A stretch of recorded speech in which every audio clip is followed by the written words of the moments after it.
When U.S. Special Envoy to North Korea Stephen Bosworth detailed his visit to Pyongyang to a frenzied news conference in Seoul 2 weeks ago, he left out the fact that he had delivered a personal letter from President Barack Obama for North Korean leader Kim Jong-il.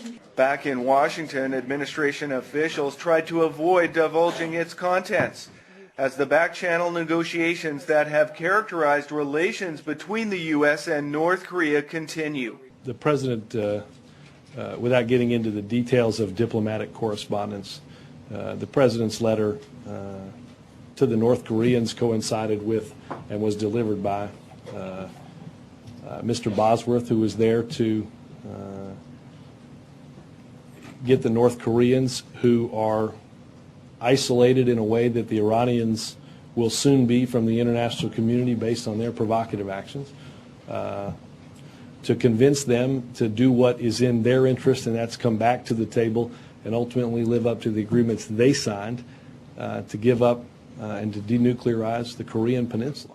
Widespread reports emanating from South Korea's official news agency Yonhap suggest Obama's letter proposed opening a U.S. liaison office in Pyongyang.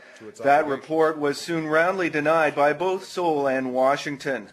Meanwhile, analysts believe the U.S. is looking to offer North Korea more diplomatically, with the usual conditions.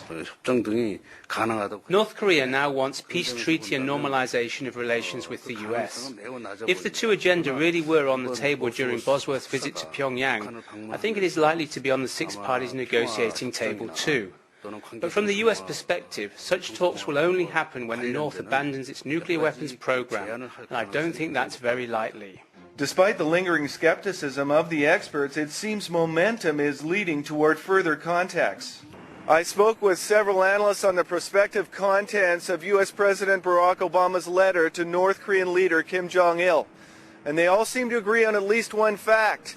The purpose of that message was to get North Korea back to the six-party talks, and Obama probably offered Kim a considerable inducement to encourage those denuclearization negotiations to resume.